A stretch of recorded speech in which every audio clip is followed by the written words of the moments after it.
presse et bienvenue à tous les camarades qui écoutent nous sur le web ce matin. Nous avons un petit changement de format avec nous adresse la presse ici, dans sa pupitre là. Et chacun à son tour, donc premièrement Paul José, après le Nantando, après Rochi, et puis finalement moi-même. Donc directement, je m'appelle Paul. Merci, et merci pour votre présence comme toujours. On vous pose essentiellement nos deux points. Commission d'enquête sur Betamax et AMF. Le Betamax, comme on le connaît, nous demande un full-fledged commissioner d'inquiry à être présidé par un sitting judge de la Cour suprême lors toute l'affaire Betamax. Nous finissons dans le passé par une commission d'enquête bidon, par une commission d'enquête cover-up machine. Nous parlons ça répété. Donc nous renouveler, nous l'appelons, maintenant qui est la commission d'enquête. Le gouvernement annonce son intention de nommer une commission d'enquête préjugée par un juge, mais sans dire à nous s'il y a un sitting judge ou bien un former judge. Nous demander qu'il y ait un sitting judge, comme nous demandons, mais surtout, pas de nous nommer l'autre commission d'enquête bidon, une autre commission d'enquête cover-up. Nous voulons bien donc qui s'en a pour nommer à la tête de sa commission d'enquête-là. Et deuxièmement, qu'il ait detailed terms of reference pour être aussi. Parce qu'il a fait toute la lumière dans toute l'affaire Betamax. Deuxième point, c'est le IMF. D'abord, cette affaire élimine une certaine confusion. Et nous avons l'impression qu'il y a un premier rapport IMF, maintenant il y a un deuxième rapport IMF, n'a pas dit. Moi, éclairci un point. Il y a un premier rapport qui est le staff appraisal. Ça veut dire un technicien, le staff de l'IMF. IMF, il vient, il enquêtait, et il fait un staff appraisal report. Ça est rendu public. Là, le board de la IMF, le board lui-même, fin siéger et fin considère sa rapport, sa staff appraisal. Et à son tour, il tire un presse communiqué, il donne sur l'appréciation, qui en gros, il est d'accord avec tout le point qui est le staff appraisal qui met de l'avant. Mais le rapport lui-même, pas encore rendu public. Le full report du IMF, Article 4 Consultation. Est-ce qu'il est pour rendre public? Nous demandons qu'il rende public sa rapport. Mais si un pays objecté, là parfois IMF pas rendu public sa full report là. Ben, ils vont espérer que le gouvernement Maurice, pas pour cacher sur PC, pas pour refuser que le full report rende public. Un des points, en ce qui concerne GDP growth, confirmé donc qu'alors que le gouvernement donne une cause 9% de GDP growth pour l'année en cours, le IMF ramène le chiffre à 5% de GDP growth en 2021. Donc des aveux du gouvernement. Mais dans notre comptable, on prend un point, c'est l'investissement, public sector investment. Tous les ans, le gouvernement donne un chiffre ronflant dans le discours du budget, après à peine plus que 50% qui est implémenté. Quand nous guettons depuis 2019, 20, 2020, 2021 et maintenant 2020-2021. Nous voyons en 2019-20, ça annonçait qu'on a 50 milliards d'investissements publics, de public sector investment. Finalement, corrigé 26. 2021, il a annoncé 40 milliards d'investissements, finalement ramené à 24. Et là encore une fois, le gouvernement a annoncé 50 milliards dans l'année financière en cours, dans le budget il a annoncé, n'a pas été qui résultat. Mais tous les ans, au fil des années, c'est un bluff annonçant de public investment, public sector investment, et finalement, bien moins. Deuxième quelque chose que je suis content de dire, c'est l'eau ça cause ridicule compare nous avec Singapour. Et le Premier ministre et le ministre des Finances, ils comparent nous avec Singapour. Tout le monde qui a un peu d'esprit connaît que c'est complètement ridicule sa comparaison entre côte été et la situation à Singapour. Mon rappel, c'est Singapour top rated par Moody's. Le plus haut grade qui est capable de donner, top, nous fait downgraded par Singapour. C'est massif. Mais quand nous regardons Singapour, il y a un déficit budgétaire. La loi dit qu'il n'y a pas gagné droit et un déficit budgétaire lors d'une période de 5 ans, un mandat d'un pas. La loi dit qu'il paye un droit et un déficit budgétaire. Et là-bas, un investissement, une dette qui le gouvernement, c'est une dette intérieure pour son besoin et d'y passer avec du tout d'endettement pour régler ce problème budgétaire. Et troisième et dernier point, MIC, Mauritius Investment Corporation. À nouveau, l'IMF dit dissoudre ça. Ce n'est pas le rôle de la Banque centrale. La Banque centrale vient retirer dans Mauritius Investment Corporation et il dit si je pouvais faire un MIC, un Mauritius Investment Corporation, je finance à travers le budget, mais pas prendre 80 milliards de roupies dans la réserve de la Banque de Maurice. Bien évidemment, si faire ça, ben, c'est un autre budget qui vous bien, parce qu'il vient tout en bas là-haut, déficit budgétaire, des fausses plafonds. Bonjour et merci, c'est bon? Merci de votre présence à Zodi. Moi, mon propos de le déconfinement à Maurice, l'ouverture des frontières et mon propos de deux mots locaux. Ici même, il y a quelques jours, nous t'avons demandé qui fait, étant donné que la situation de l'humanité qui fait nous pas un déconfinement graduel. Et nous t'avons demandé qui fait pas qu'il y ait un gathering parce qu'il limite un gathering à 10 personnes. Nous t'avons qui fait nous pas capable d'avoir une activité en plein air. Nous t'avons aussi qui fait un gymnase pas capable ouvert. Là, finissons donc une nouvelle étape dans le déconfinement, qui est une bonne chose. Seulement, nous devons continuer avec les gestes barrières. Nous connaissons la situation comme elle était sur le terrain et dans une vingtaine de cas tous les jours. Nous connaissons aussi qu'il y a un variant mauricien qui nous appelle un variant of interest. Et nous connaissons aussi que nous devons prendre toutes les précautions concernant cette étape de déconfinement qui nous permet un certain nombre de bonnes activités au niveau des gymnases, au niveau de bonnes rencontres et au niveau, surtout en plein air, parce que nous disons que c'est une aberration qui n'est pas capable de faire un touriste qui vient de la plage avec l'ouverture des frontières et qui les Mauriciens ne sont pas capables d'aller à la plage. En ce qui concerne l'ouverture des frontières, il y a beaucoup de questions qui posées quand nous cause l'ouverture des frontières, nous mettons une date. Est-ce que l'industrie lui paraît pour l'ouverture des frontières? Première question. Deuxième question, qui la liste d'un établissement pour capable accueillir les touristes qui peuvent? Troisième question, qui ban service providers qui peuvent? Et dans la période, nous avons le 15 juillet, après nous avons la période jusqu'à le 1er octobre. Alors, qui ban du monde, qui ban stakeholders qui sont concernés par cette ouverture-là? Est-ce qu'il y a une synergie entre eux? Parce que le tourisme, c'est au prend depuis le départ jusqu'à l'avion, jusqu'à l'île dans l'hôtel, ce séjour jusqu'à qu'il y aille. C'est un produit, le produit il comprend tout ça dans ce segment-là. Et nous ne connaissons pas tout ça dans l'opérateur qui est concerné à tous les niveaux. Nous travaillons ensemble pour que la réputation de Maurice qui est en jeu, le produit mauricien en jeu, nous offre le produit qui vient dans les conditions actuelles. Et il y a une petite chose qui me tient content de dire, le tourisme, le produit, c'est un rêve, c'est un séjour, c'est une vacance.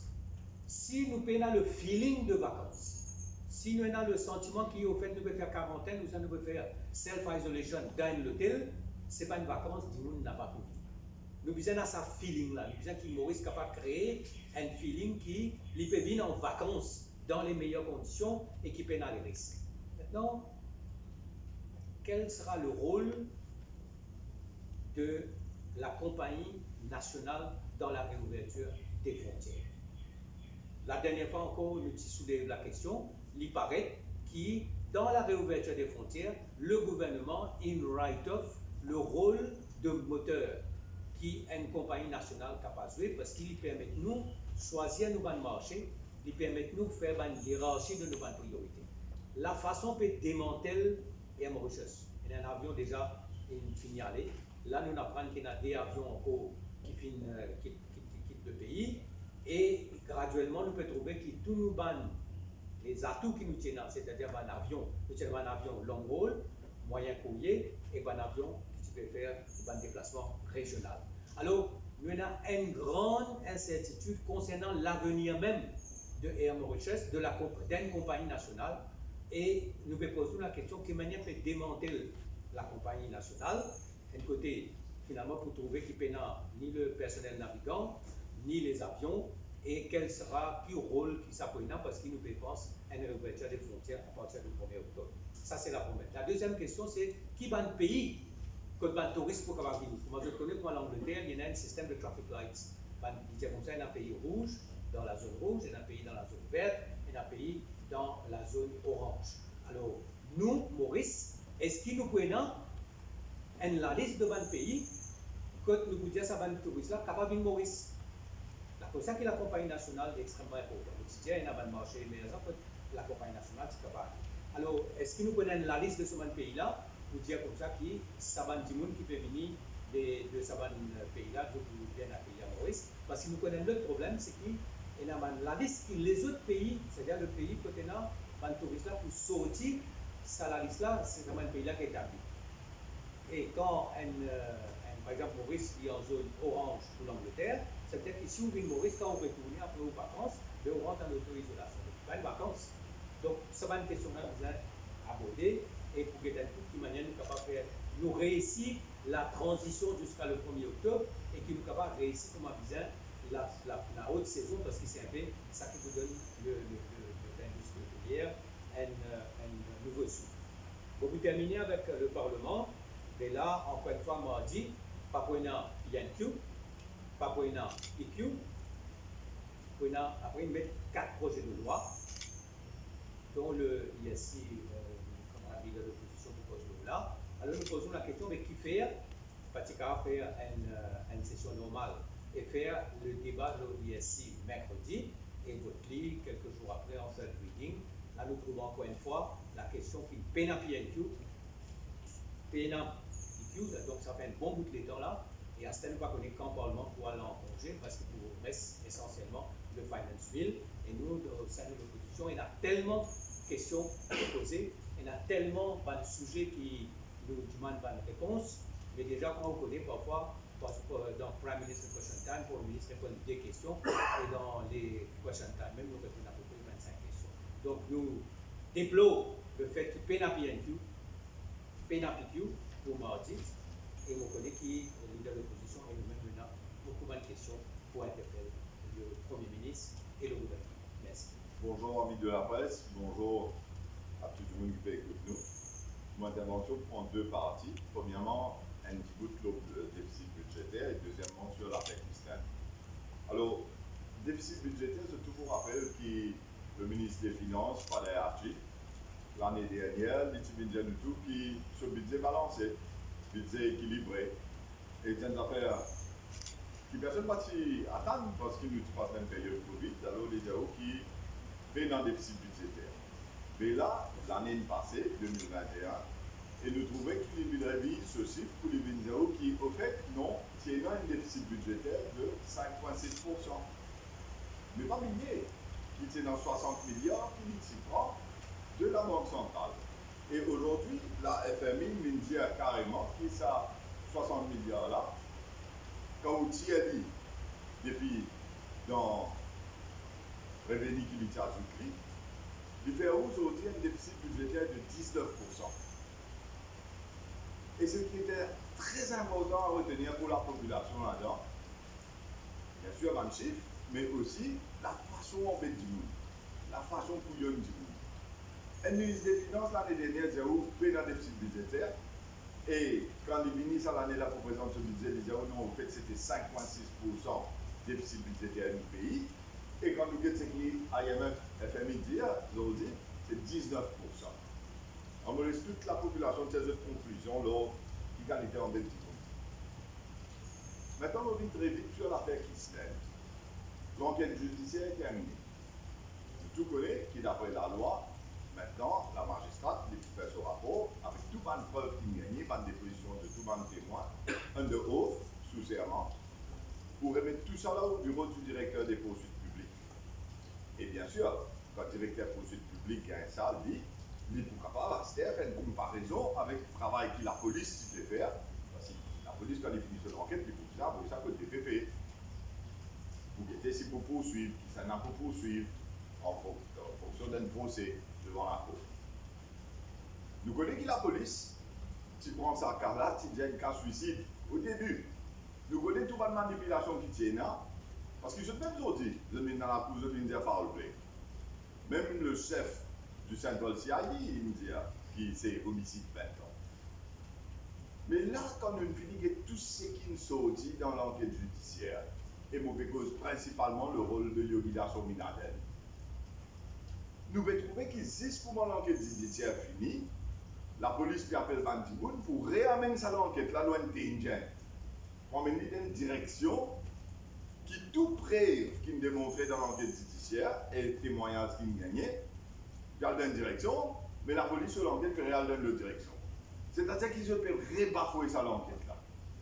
Et je vais rentrer en Van Dimoun, et ce qui sont ressortis clairement dans tout cela, c'est qu'ils ne pas les faire, c'est qu'ils la cour nous de faire dans le cas de Yogida Sominaden avec tout preuve qui finit sortir contre lui dans ça, l'enquête judiciaire. Je dis une affaire. La magistrate dit clairement qu'il n'y a pas de Yogida Sominaden, besoin d'être saisi par la police et tout ce ban email besoin d'être scrutinisé, surtout qui, pour le fait que dans le boîte mail de Subramanian Kisnen, défunt, M. Kisnen qui m'a retrouvé dans Kaokan là-bas, brûlé, petit dans les cours. Dans ce boîte mail, c'est dans ma mail de Yogida Sominaden. Qui Yogida Sominaden, il est d'accord.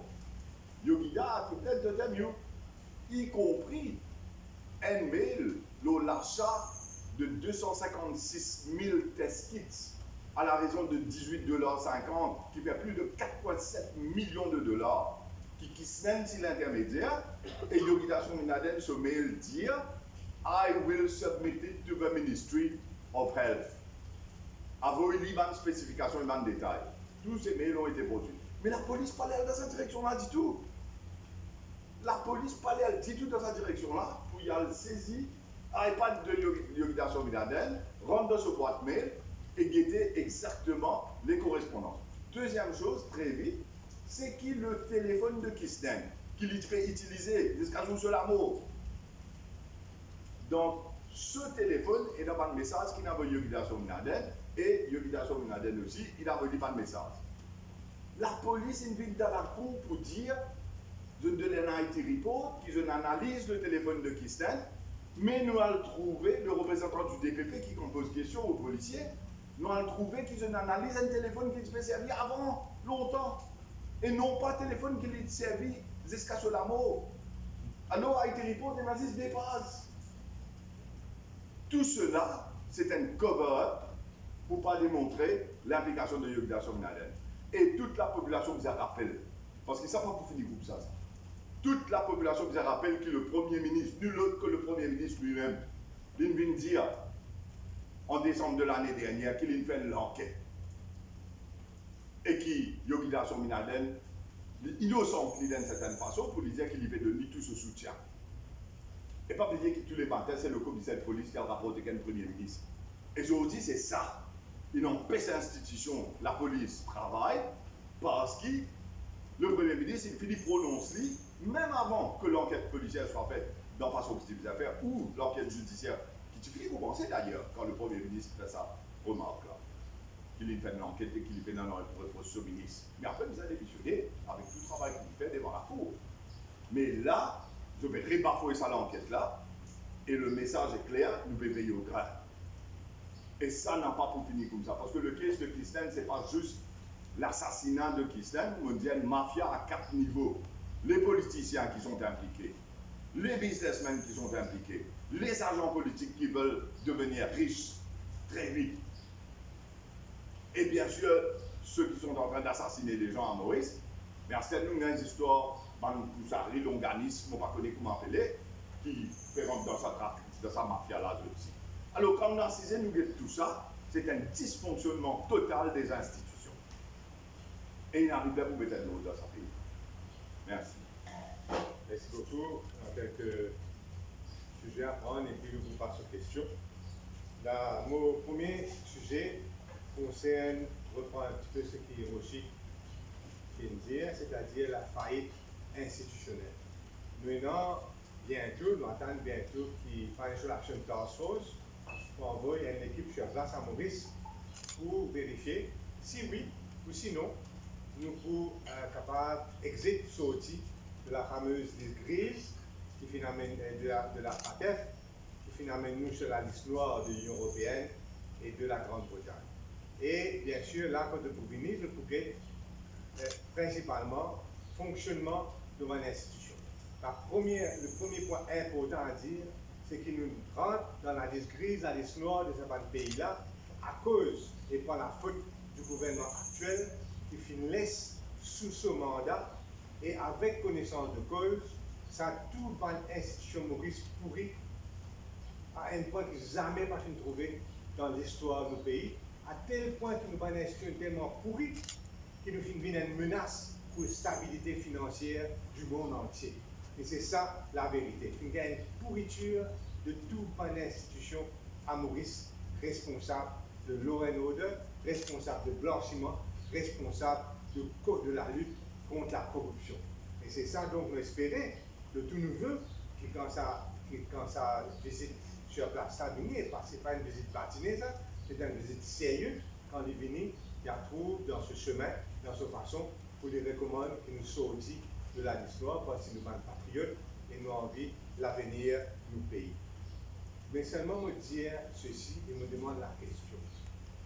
L'annonce du renouvellement du contrat de Navin Bikari à la tête de l'ICAC.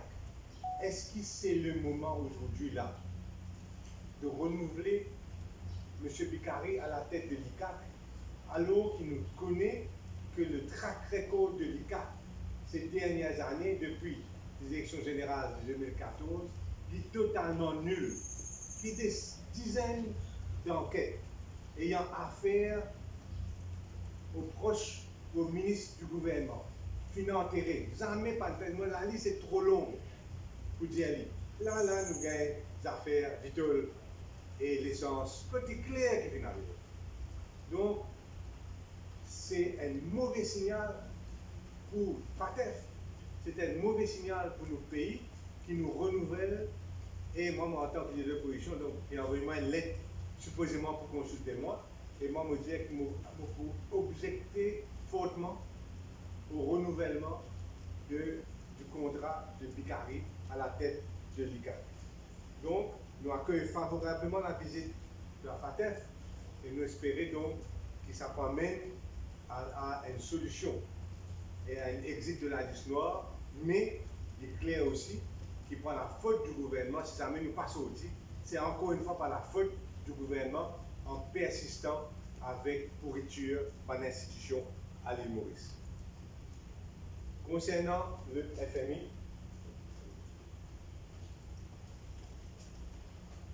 juste quelques points à soulever, c'est-à-dire, premièrement, là, la dernière fois que mon Paul s'est expliqué, nous tenons un personnel, un économiste du FMI même qui donne de press release. Cette fois-ci, là, c'est le board du FMI qui fait nous joindre et les autres rajoutent, et non seulement soutenir totalement ce que l'économiste vient de dire, mais aussi rajoutent 2 points qui me content attire l'attention de la presse et du public. Première affaire qu'il dit, c'est qu'il dit comme ça qu'il recapitalise la Banque centrale. Vous trouvez sur la seconde page, recommended that the central bank directors also recommended that the central bank be recapitalized. Et ceci, c'est quoi? C'est que Padayachi tire beaucoup trop d'argent. C'est ça qu'il veut dire. De la banque centrale, aujourd'hui, marginalise la banque centrale, finalement, fait ce travail de protéger la roupie et empêche l'inflation qu'il vient faire à l'avenir. Donc, il fragilise la banque centrale. Voilà la preuve qui FMI peut dire au gouvernement comme ça qu'on fragilise la banque centrale, qu'on prend 60 milliards de roupies dans la banque centrale qui partilisait, 18 milliards avant qui partilisait, fait 78 milliards, plus encore 80 milliards qui mettent dans MIC. Et moi, besoin de dire qui me satisfait de l'action qui va un bon directeur FMI qui prend, parce que le 10 mai, vous écrire le Africa Director du FMI, la lettre est là pour différence, je ne vais pas lire les banques de publier, mais la lettre est là pour être consultée. Quand vous dire directeur FMI, qui a 60 milliards de roupies, que la Banque de Maurice fait donner au gouvernement, d'après sa public notice qui est tirée le 7 mai, que vous 32 milliards réserves et 28 milliards interventions, qui ça c'est totalement farfelu, qui me surpris d'ailleurs, qui dans sa public notice là, la Banque de Maurice qui vient dire the above treatment has been made in line with consultations with the technical assistance mission of the International Monetary Fund. Là, je vous demande la Banque de Maurice publier sa technical consultation qui fait gagner là, parce que pour moi, directeur FMI donc dénonce sa traitement de 60 milliards que la Banque de Maurice fait là. Et donc, je suis satisfait qu'il monnaie au moins qu'il gagne une résonance auprès du FMI. Et FMI peut dire aujourd'hui au gouvernement, carrément, ça 60 milliards là, c'est un gros erreur, récapitalise, remettre des milliards et des milliards de taxpayers money, retourne ça à la Banque centrale. Ça, c'est une affaire que je trouvée. Et seconde affaire que je trouvée aussi, dessus, qui est nouveau pour moi, c'est qu'il mettait maintenant, qu'il nous a improve public sector procurement. Nous faisons un scandale à Kenvista, des milliards de roupies qui sont dépensés sur emergency, nous faisons un second scandale qui met à jour, c'est-à-dire le scandale Vitol, qui avec 6 milliards de roupies dépensés à une compagnie connue pour la corruption internationale, dépensés sur emergency procurement par le gouvernement mauricien. Et là, ici, encore une fois, le FMI dénonce. Donc, c'est un executive board press release étonnant dans son opposition à presque tout ce que le gouvernement mauricien vient de faire dans ce budget.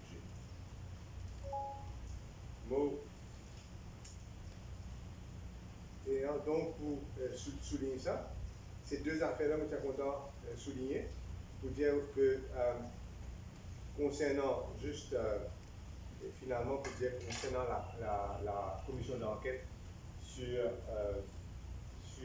Betamax, on trouvait que le gouvernement passe aucun choix et il a une grosse colère populaire et il est clair aujourd'hui qu'il vient faire toute la lumière sur la commission d'enquête.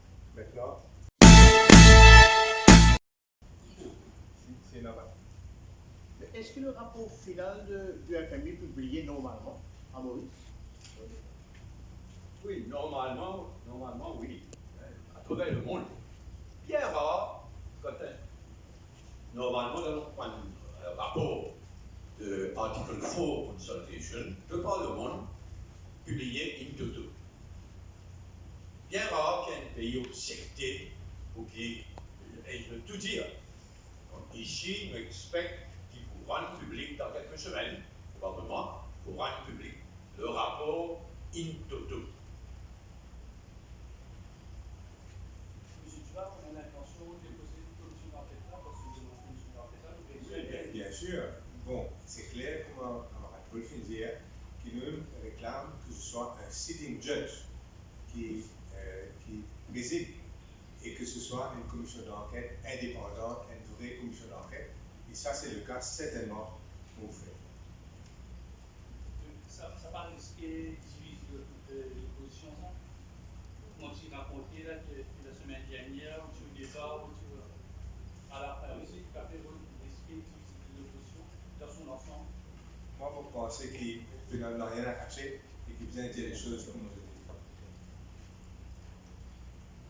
Un commentaire peut-être sur l'implémentation de la nouvelle carte d'identité. Vous pas considérer qu'il y a d'opportunité pour le gouvernement pour tirer l'aspect biométrique sur la carte vu que chanceux.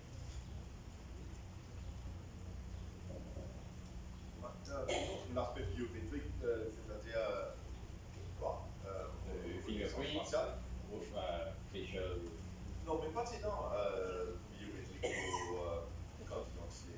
C'est ce qui, le gouvernement, tu veux dire dans la cour, quand tu mets un pièce devant la cour suprême, je dis bien qui se fait prendre une photo, mais seulement ça va une photo là, par PCRJ. Facial recognition, c'est-à-dire qu'il peut mesurer à distance entre deux oreilles, un côté, l'autre côté, au front, jusqu'à nez, la bouche, etc. Et après, PCRJ, ça comme un algorithme pour qu'il soit capable d'identifier un petit peu. Mais dans ça, leur carte d'identité, à ce qui me connaît, et aussi, par exemple, leur déposition des gens, fonctionnaires qui viennent déposer devant la Cour suprême, qui viennent cross-examiner dans la Cour suprême quand ils mettent l'affaire biométrique. Mais moi, pas encore, il y a un petit avant l'affaire biométrique dedans, parce qu'il y a facial recognition en termes ça.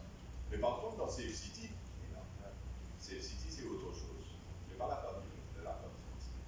À ce que je sache. Monsieur le maire, en Donc, connaissance. il ne va pas avoir nous finir que ça, qui joue carte d'identité. Là, nous même connaître qui gouvernement il a l'intention de faire exactement. Il va demander 320 millions d'euros dans le budget pour faire quoi? Si nous avons posé une nouvelle carte d'identité complètement, les 320 millions, c'est 320 millions, ça demande naturellement, c'est à la cause par milliard. On sait qui pour voir ça, une carte d'identité. Mais l'élimine une badinage, les 320 millions de roupies, n'a pas une badinage. Donc, on expecte que le gouvernement nous donne les détails de ce qu'il faut faire avec la carte d'identité et nous pouvons proposition.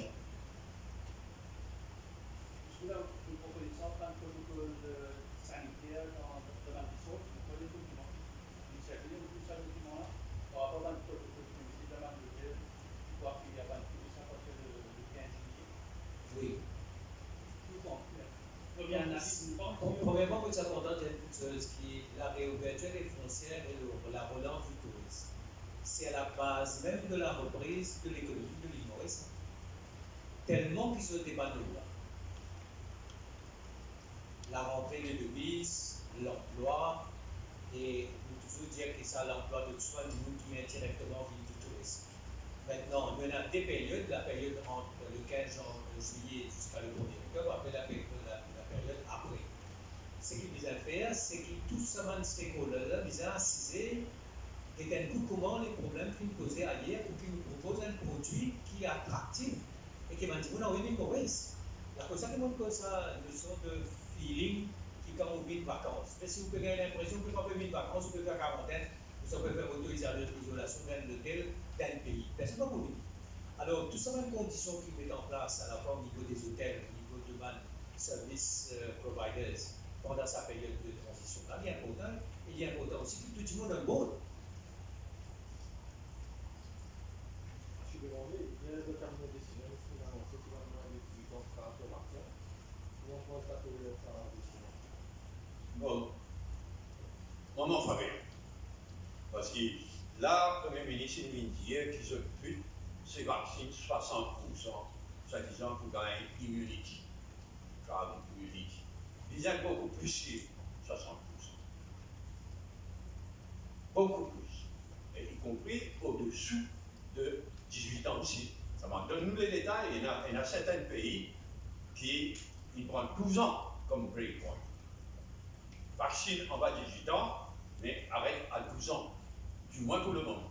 Et là, nous, pas quand nous, le gouvernement dit à nous, en bas de 18 ans, oui, mais de quelle catégorie? Ben, les enfants, donne-nous les détails, mais moi, en faveur, et chaque occasion, où Jacques lui dit à l'opposition, dit à nous pas vacciner. Faux, complètement. Autres témoins, chaque conférence qu'il nous fait, nous demandons vacciner. Même s'il est vrai que personne ne connaît, c'est pas vraiment efficace. Personne ne connaît, c'est pas pour bien renouveler tous les 6 mois. Malgré ça, nous réduisons du monde, maximum du monde vacciné. Donc, en faveur, vaccine aussi en dessous de 18 ans, mais donne-nous des détails. Concernant Herbe Rousseau, vous pensez que le gouvernement se met casse carrément dedans, en tant qu'actionnaire majoritaire? On peut dire quelques mots sur Herbe Mauritius. Herbe Mauritius, c'est une compagnie nationale qui a un rôle national dans le pays, c'est-à-dire qu'il n'est pas capable d'envisager qu'il y ait une recrudescence d'arrivée touristique à Maurice, qui n'est pas capable d'envisager même qu'une zone franche reste en bonne santé, capable d'exporter si Air Mauritius pas fonctionné. Et là, on condamne totalement l'opacité et le blackout complet de ce qui peut arriver chez Air Mauritius. Air Mauritius n'est pas seulement une compagnie qui est une compagnie limitée, alors qu'il y a beaucoup d'actionnaires du public, il y a aussi l'argent public dedans, mais il est surtout un outil national pour l'île Maurice, pareil comme par exemple CNT était pour le transport des routes, et Air Mauritius est essentiel, peut-être même plus essentiel de ce côté-là, et il faudrait qu'il nous condamne totalement l'opacité complète autour de ça. On n'est pas Le problème, c'est, nous pouvons dire là, donc, il y a un démantèlement de la flotte. Au niveau du personnel de trouver qui peut arriver. Et c'est qui est plus grave encore, le Watershed Meeting est en janvier, alors que nous pense rouvrir les frontières à partir du mois d'octobre.